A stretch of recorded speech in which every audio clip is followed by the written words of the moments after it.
देश हो या प्रदेश, हर चुनावों में हर राजनीतिक पार्टी सत्ता में आने से पहले भ्रष्टाचार को खत्म करने का दावा करती है और यही कहती है हम सत्ता में आने के बाद जीरो टॉलरेंस की नीति पर काम करने के साथ साथ पारदर्शी और सुशासन लाएंगे। लेकिन जैसे ही ये पार्टियां सत्ता में आती है वैसे ही जीरो टॉलरेंस के दावे सिर्फ मौखिक और कागजी हो जाते हैं। इसमें सबसे ज्यादा फायदा मिलता है ब्यूरोक्रेसी के भ्रष्ट अफसरों को, जो बिना किसी डर के इन सरकारों की शय में रिश्वतखोरी, घपले और आय से ज्यादा संपत्ति रखने जैसे अपराधों को बड़ी आसानी से अंजाम देते हैं। लेकिन इनका बाल बाका तक नहीं होता। कई बार मामले भी दर्ज होते हैं लेकिन ये मामले सिर्फ फाइल बनकर रह जाते हैं। लेकिन इन भ्रष्ट अफसरों का कुछ नहीं होता।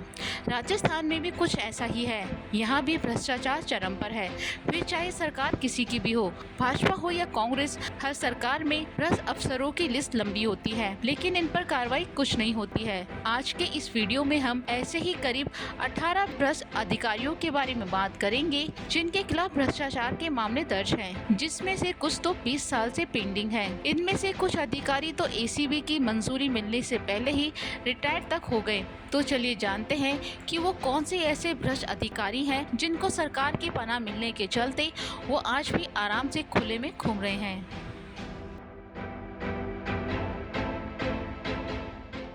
3 जुलाई से राजस्थान विधानसभा की कार्रवाई जारी है। इस दौरान कई मुद्दों को विपक्ष द्वारा उठाया गया, जिसमें से कुछ को सत्ता पक्ष ने माना भी।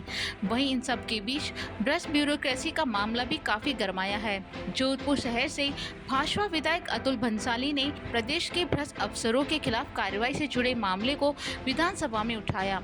इस दौरान उन्होंने सवाल पूछा, इन भ्रष्ट अफसरों के खिलाफ क्यों कार्रवाई नहीं की जा रही है जबकि इनके खिलाफ मुकदमे दर्ज हैं। इन भ्रष्ट अफसरों में कई आईएएस, आईपीएस, आरपीएस और आरएस अफसर भी शामिल हैं। वहीं इस सवाल पर संसदीय कार्य मंत्री जोगाराम पटेल ने जवाब देते हुए कहा कि एसीबी की गिरफ्त में आए सैकड़ों अफसरों और कर्मचारियों की अभियोजन स्वीकृति सरकार के पास लंबित है। यानी कि यहाँ कहा जा सकता है कि जो अफसर रिश्वत लेते हुए रंगे हाथ पकड़े गए थे और जिनके खिलाफ आय से ज्यादा संपत्ति का केस दर्ज हुआ है, उनके खिलाफ चालान पेश करने की अनुमति सरकार की ओर से नहीं दी जा रही है।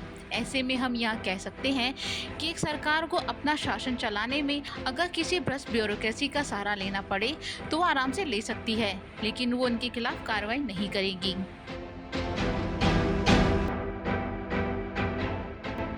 आपको बता दें कि प्रदेश में करीब 200 अफसर और कर्मचारी ऐसे हैं जो या तो रिश्वत लेते हुए रंगे हाथ गिरफ्तार हुए हैं या उनके खिलाफ आय से ज्यादा संपत्ति अर्जित करने का मुकदमा दर्ज हुआ है। एसीबी ने जिन भ्रष्ट अफसरों के खिलाफ कार्रवाई की, उन अफसरों के खिलाफ केस चलाने की अनुमति न तो भाजपा सरकार ने दी और न ही कांग्रेस सरकार ने। दोनों ही पार्टियां कार्रवाई करने की जिम्मेदारी दूसरे पर थोप रही हैं, जबकि हकीकत में दोनों ही दलों की सरकारें भ्रष्ट अफसरों को बचाती रही हैं।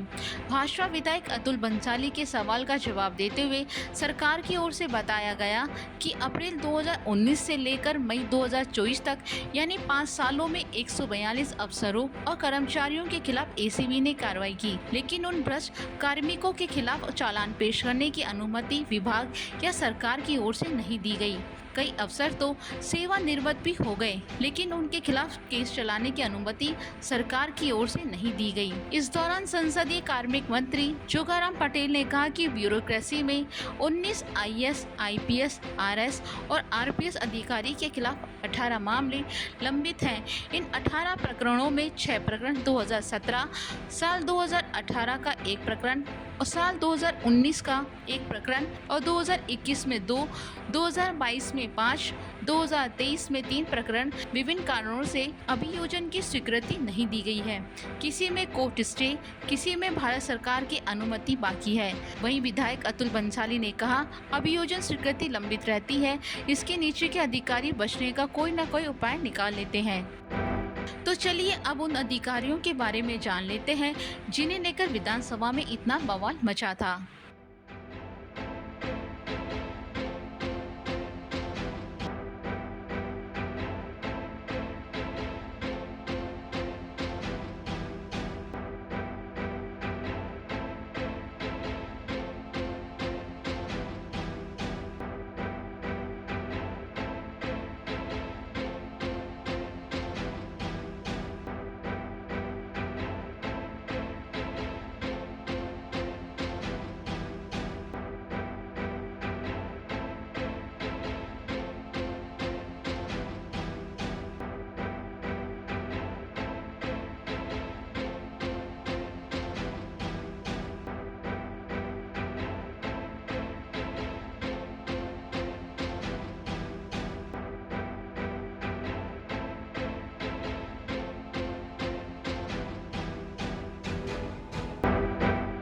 इसके अलावा वरिष्ठ आईएएस अखिल अरोड़ा, रवि जैन, अरुण पुरोहित, रिटायर्ड आईएएस निरंजन आर्य, उज्ज्वल राठौड़ के खिलाफ भ्रष्टाचार निरोधक ब्यूरो ने परिवार दर्ज कर संबंधित विभागों से जांच की अनुमति मांगी है। इसके साथ ही वरिष्ठ आरएस अफसर केसर लाल मीणा, पुरुषोत्तम शर्मा, छोगाराम देवासी, चंद्रशेखर भंडारी, शिप्रा शर्मा, सीता शर्मा, राजकुमार सिंह, रविंद्र कुमार, मुकेश मीणा, जवाहर चौधरी, कमल यादव, हर्षित वर्मा, अशोक रणवा, सुभाष महरिया सहित अन्य आरएस अफसरों के खिलाफ आई शिकायतों पर भी परिवार दर्ज किए गए हैं। एसीबी ने अनुसंधान के लिए कार्मिक विभागों से अनुमति मांगी है।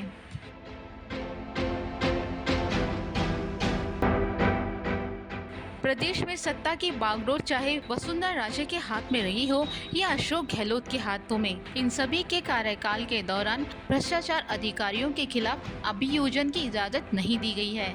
2 अप्रैल 2019 से लेकर 27 मई 2024 तक अभियोजन की स्वीकृति के लंबित मामलों की सूची संसदीय कार्य मंत्री ने विधानसभा में जारी की।